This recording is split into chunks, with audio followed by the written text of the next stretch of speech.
All right, now we are recording. This is the beginning of week 2 of Principles of Business. It is 5/15/23. We have the class going. I appreciate everyone for showing up. We've already been talking for the last 15 minutes without the recording, but this is the official start of class. I was telling everyone, we're not really going to cover the Cengage stuff because everyone's doing so well in it. I don't want to get in the way. I'm just going to move out of the way on that. So we can, at this point, concentrate on, if anybody doesn't have anything else, does anybody have any questions or anything that we need to cover? Make sure that there's nothing. Autumn's good. Michael's good. Heather's eating her 4-star linguine, whatever it is.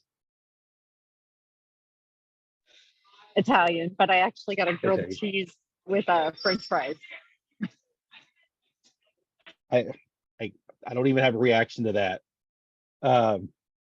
Actually, I used to live in Cushing when I was a child, but that was back in the 80s when most of you guys weren't even around. So I barely remember any of it.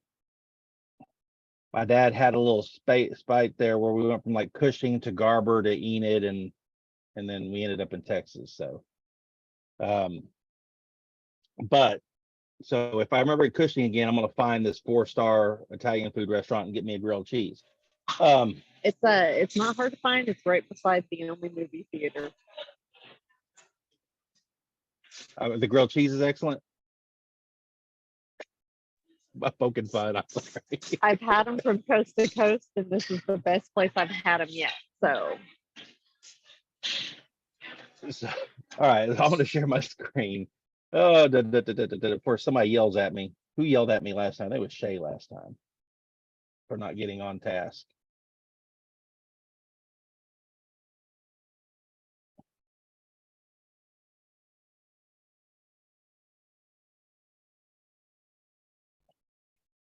Everybody know what ADHD stands for? That's attention deficit donuts. I don't. Ooh, one more bad joke I heard the other day. All right. Initials. Okay, what do you call a magical dog?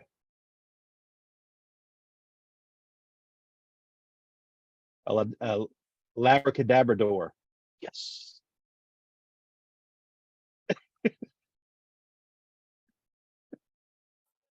Okay.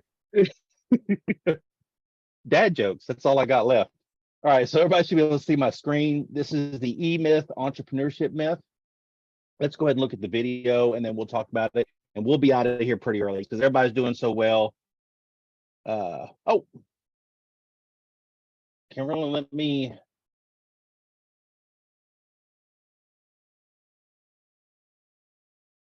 Make sure I got you. I didn't see you come in, so I'm glad you said something. All right.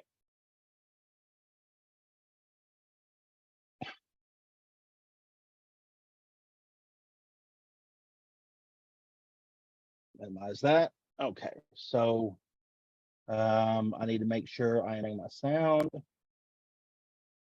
we will come up on this. A house or a laptop? Which one do you think is worth more?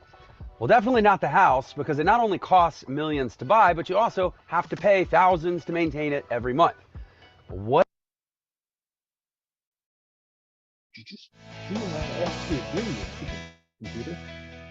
We traveled to Northern California to meet an expert, some say guru, on small and mid-sized businesses. Can everyone hear that? Autumn, could you hear the or whoever, you can hear the video? Okay, just double checking for you.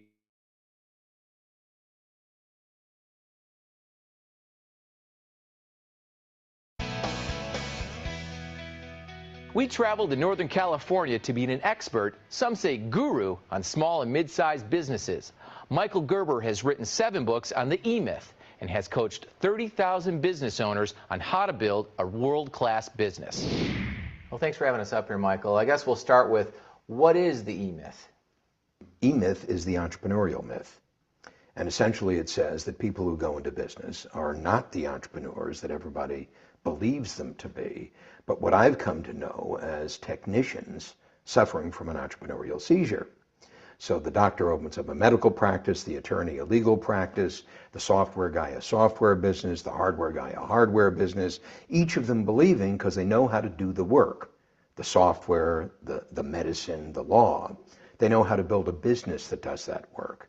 And it's just completely not true. What could they do differently? Well, you'd go to work, as the E-Myth says, on your business, as opposed to in your business, like Ray Kroc did at McDonald's. He built the first prototype, and then he stood outside of it, not inside of it, and watched the little sucker work. When it didn't work, he knew that it was a problem with the system, not with the person. So he went to work, like Deming would say, on the system, not on the person. The person's never the problem. The system is. The technician doesn't know that. Do you understand? And that's what the E-Myth is all about. Go to work on it, not in it, to build the foolproof system that any ordinary person can produce extraordinary results over and over and over again, and continually improve it. Continually. Innovation, quantification, and orchestration. It's the ball game. So I'm saying to every single person who's listening in, you get the first one right. You get your sales system right when you're small. You get your lead generation system right when you're small. You get your lead conversion system right when you're small, knowing that you're going to be big. And that because you're going to be big, it's absolutely critical that you've gotten it right so that you can replicate it tens of thousands of times. Can you give us sort of a brief example of the 7 disciplines that are in your book? Well, in my latest book, E-Myth Mastery, I talk about the 7 essential disciplines of a world-class company. And they're really entrepreneurial disciplines and leadership disciplines. And they come in the form of skills. The first of those is the discipline of the enterprise leader. The second is the discipline of the marketing leader. The third is the discipline of the financial leader. The fourth is the discipline of the management leader. And then there's lead generation, lead conversion, and client fulfillment. And each of those are a position of leadership. That someone needs to focus his or her attention on the vision of the enterprise, on the marketing of the enterprise, on the management of the enterprise, on the money of the enterprise. And the core business development system in any company, in every company, sitting here, no matter what kind of company it is lead generation, lead conversion, client fulfillment. How many people do you attract to your door? How do you convert a larger and larger percentage of those people to become customers? And how do you convert the largest percentage of those customers to become clients? And the ball game of that is mindset. It's truly the paradigm through which you approach the building of the systems through which leadership and entrepreneurship becomes a reality every single day in the company. I know you've got a new book you're working on. What journey are you going to take us on this time? The name of the book is Awakening the Entrepreneur Within, A Visit to the Dreaming Room. And so I'm going down deep into the whole question of entrepreneurial personalities. And if a business owner is really 3 personalities, I call the entrepreneur, the manager, and the technician, and each of those has a different point of view. The entrepreneur is the visionary, the manager is the enabler, the technician is the producer. Then also the entrepreneur has 4 different dimensions or personalities within him or her. And I call those the dreamer, the thinker, the storyteller or performer, and the leader. So in every entrepreneur, there's the dreamer, the thinker, the storyteller, and the leader. And that's a hierarchy. The dreamer is at the heart of it, and that's where the heart is. The thinker is the dreamer's greatest ally, because he or she assists the dreamer in taking that dream and forming a structure around it. Without a structure or a logic for it that is compelling, then the dream dies a natural death. But with the structure, that a logic, you might say, that in fact defends or supports the dream for the mind, which has to be engaged, because I'm going to go out and tell this story. The storyteller is going to depend upon a dream that's bigger than life, but a logic that supports that dream in order to tell a story that's going to convince the people with the money that they're going to invest in it. There has to be a leader in place that's going to take that dream that now has a logic, that now tells a story, and manifest it in reality. So these four component parts of the entrepreneur are absolutely critical.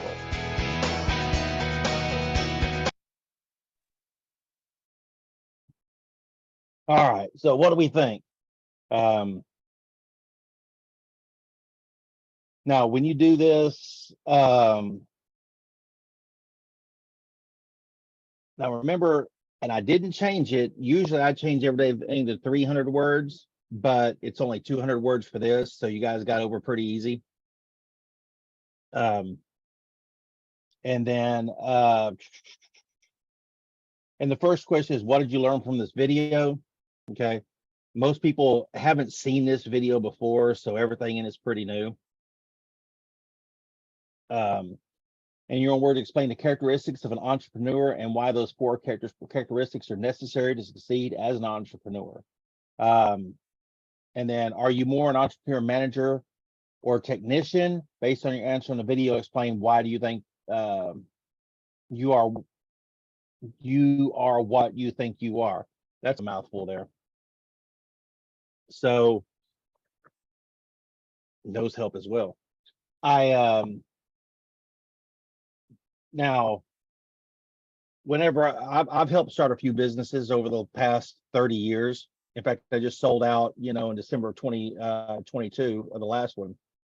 And I was always the thinker, or as a lot of people like to call it, I was always the wet blanket. Says, so somebody has to give a dose of reality on what can really happen. And that was usually my job. So I was not the most popular person sometimes, because I would have to grab a hold of the reins and go, "Oh, stop! We can't afford it. We can't do it. We can't do it. That things have to slow down, speed up, move in another direction." Because some personalities, which are usually, the people who dream up the concept, man, they will run headlong into a brick wall, just every single time, to try to fulfill what they're doing. So a lot about, I say, all entrepreneurs, they have, some combination of all these four different traits. Or you're going to go outside of yourself and you're going to bring those traits you need into whatever business you're trying to create. Because many times, and I've tried it, and I know other people have tried it, you can't do everything. You can't be the manager, the payroll person, the accountant, the accounts receivable, the accounts payable. You can't be the salesman. You can't be the lead guy on the crew. You can't do all those things at once. And so I think one of the things is know where your strengths are, play to those, and then go outside of yourself to find the things, that you're lacking in. So, and that's, I know that seems like common sense, but many people, I think ego has a way of getting in the way and thinking you can do the whole thing. And when you're managing something, your job is to manage the talent that's actually going to do the things, keep them on task, keep them situated where they need to be and where to go. And that's a big enough job by itself. That's, your guys, Elon Musk and Jeff Bezos and those guys, they Bill Gates, Steve Jobs, once, they came to a point,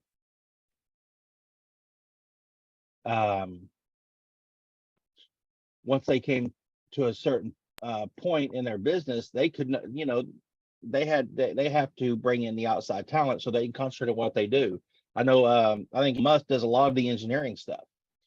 That's where, he lives. And, that's, one of the traits, because he is, he is male. So, and if you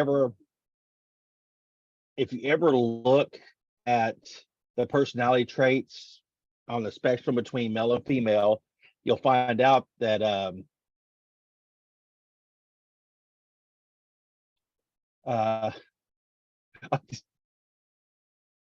I that if put on a bell curve, women care more about people and men care more about things. And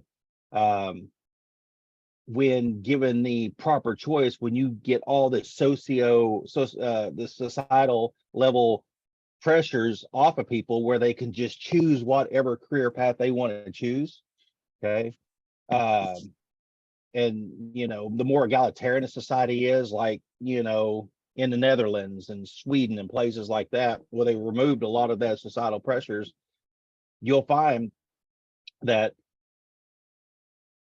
more women move into nursing, the medical, doctors, teaching, not that there aren't males that do that, but that's a majority there. And then, most men go into engineering and, building things and creating things. So once you remove all the societal pressures, that's just how it shakes out.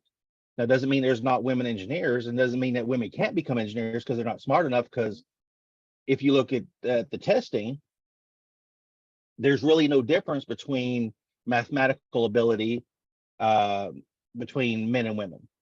I think there's a slight difference in spatial cognitive recognition, but that's not even enough. It's it's very minor. So then and then if you remove all the societal pressures, so society's no longer telling Kimberlyn she has to play with Barbies and be a teacher, and I don't know, and the society no longer tells Michael that he has to play with Hot Wheels and turn a wrench. That once you remove all those pressures, that then it's the personalities, the natural personalities, that kind of sort it out for us, and it makes sense. It just does, because we're different biologically, so of course that goes all into personality traits as well. I got off on some sort of tangent there. I'm not sure why, but also for the women in here, if you ever make bank, go into sales. Women do extraordinary in sales. Okay. Now, a lot of women don't go into sales for some reason, because maybe it's the personality thing again, but I used to hate it when I was selling oil back in the old days. And every time I got my butt kicked, it was usually by a woman salesperson. Just because I was pretty good. I was pretty good, but man, just for some reason, same thing, cars, if you're ever interested in making money, I always tell, if you can get yourself into that kind of position, it seems to shake out that women make much better salesmen. And maybe it's just because, men, maybe we want to buy from a woman. Maybe we're just all, when you bring in a woman into a mechanic shop and you bring me in there, of course they're going to buy from her. I would too. So anyway, and anybody have any can we have a quick discussion on some of this to kind of maybe help push it forward, so I'm just not sitting here blabbering on. We can probably skip down to number 3. Anybody tell me, are you more of an entrepreneur, a manager, or a technician?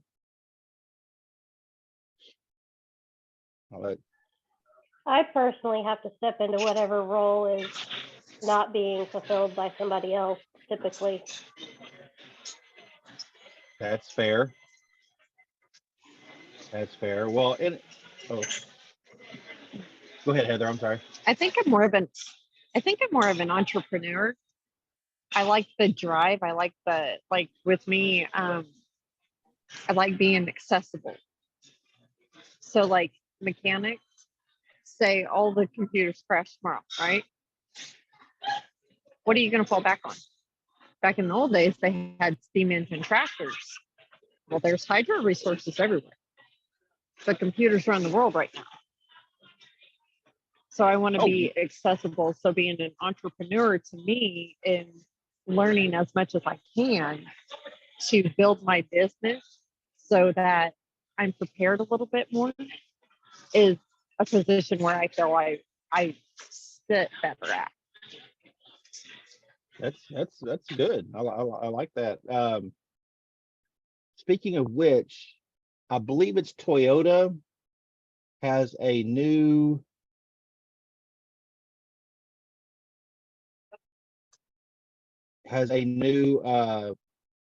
hydrogen powered engine out. They had a hydrogen engine out for attention span, so I didn't know whether I'm fixing it on for the time being. See? Hey, donuts. Hey, look, squirrel. Something shiny. That's me. And I just forgot what I said because I looked over and read yours. Toyota having a new hydro. Oh, yeah, a new hydrogen powered engine that's different from the one they made before. And so it's actually, they've somehow converted a gasoline powered engine to run on hydrogen. So they're trying to skip past the whole EV thing into something hydrogen powered. And to me, that makes more sense because EV runs off of lithium. That takes a lot more time to mine, dig, and manufacture. And then the span is not as long with any type of mechanical thing. As long as you maintain the mechanism, usually they last for a while. And going with hydro, that makes more sense. And there seems to be, I mean, and not to downplay EVs, I'm all about electrical vehicles on some level. Because if you've ever got to put your foot into a Tesla and got your head snapped back because that instant, I mean, okay, just that instant torque, I mean, that you get from electrical engine, that just is just unbelievable. They make all this immense torque and horsepower just out of nowhere. And it's not out of nowhere, but it's just this amazing thing.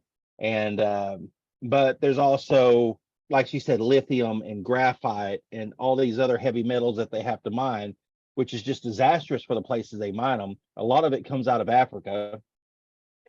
And a lot of these, and as it's coming out of Africa, a lot of those companies that are mining those in Africa are owned by China. So just as I think China owns like 90% of the lithium production in the world. And so, just as an issue on this side of the pond, we don't have the lithium here. We're not going for it here, even if we do have it. And our nearest economic competitor is the one that owns it all. So going to something a little more hydrogen powered, and I know Toyota is a Japanese company, but I think, at some point they're a little friendlier to us than they would be, to our competitors. Also, most of the superconductors in the world come out of Taiwan, are manufactured in Taiwan. Now, I was speaking to, it's been a few months ago, one of our state reps, and they're trying to bring a lot of that some superconductor manufacturing here to Oklahoma. Now, how successful that will be, I don't know.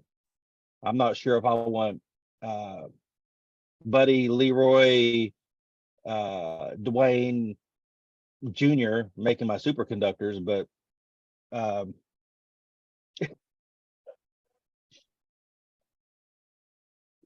hey, we live in Oklahoma, and there are some of the finest, smartest people I've ever met here in Oklahoma. And then there's everybody else.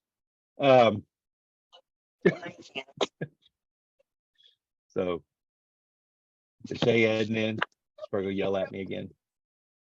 No, okay.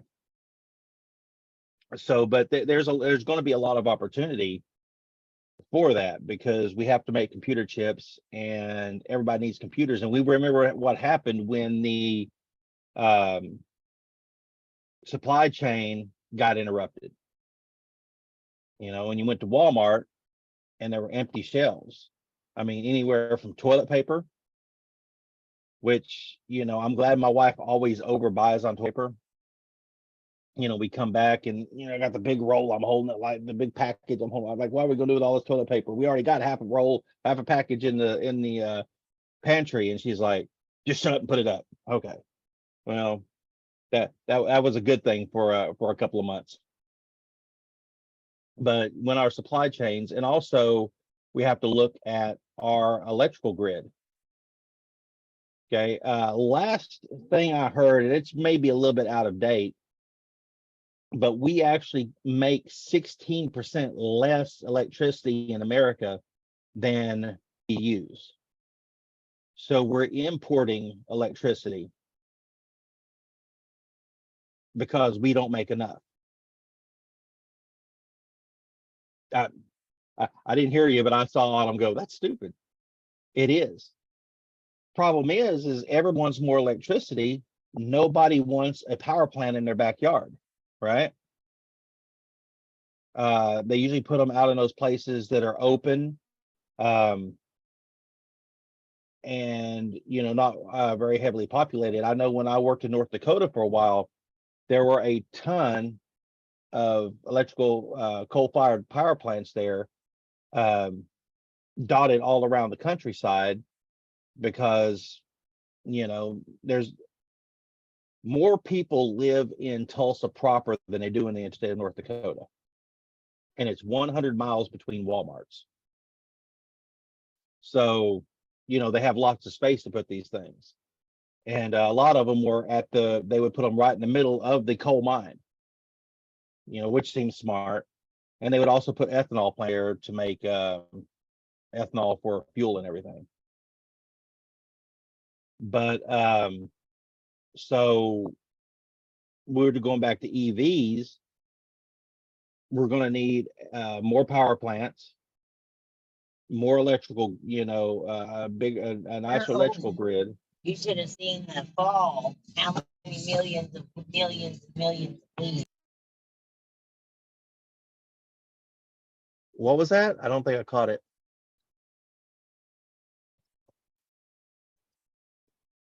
I turned up.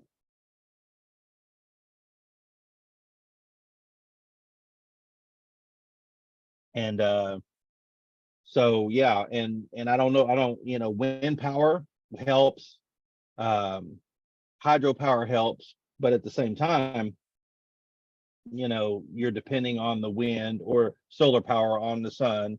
We saw what happened in Texas when a lot of those wind turbines froze up that winter because they had that storm move in. So we still have to have an independent source, and fossil fuels right now are the only way to go, or nuclear power, which I'm all for, but I'm not sure. The heck with Chernobyl. That was Russia in the 80s. Which you can actually go visit Chernobyl if anybody didn't know that. And so, which is interesting. You can go actually see, they have the piles of like the firemen's clothes and stuff, the first responders that came in, and they are still so radioactive you can't get within 20 feet of them. So you just kind of peek around the corner at them. All right, I'm sorry. Once again, squirrel. Anybody have any questions on this or any discussions on the discussions on discussions? Nope. Everybody's good. Everybody's going to do their discussion this week and catch up the one they didn't do last week. You'll get a promise from anybody. And if you didn't finish your other discussion, which I haven't looked, look at that here, make sure if you didn't do your replies or something, go ahead and go do those, and I will go back and check. I won't check anytime soon, but when I go to grade the other ones, I always go back and check the last week's to make sure somebody didn't add on and finish up. And if they do, I'll make sure the points are given appropriately for that. I think I'm talking to Shay on that one. Shay, you need to do your replies. I think you're the only one. Yeah, if you do your replies, that'll help out a lot. Even though your grade is still really great, it just gives you a little more cushion. If you guys want to go ahead and work ahead on this Cengage stuff, I would say go ahead and do that. Get it out of the way. I do have somebody who has finished the course already. So just so you know, this is one of those ones you can kind of give yourself a breather on, because we do have some really, all the classes don't have to be hard. Some of them can be, like this. Not all of them have to be business math, business communications, or principles of management. Principles of business is one, but principles of management usually eats people up. So I'll tell you what, it's a little early. I am going to stop the recording. So stop.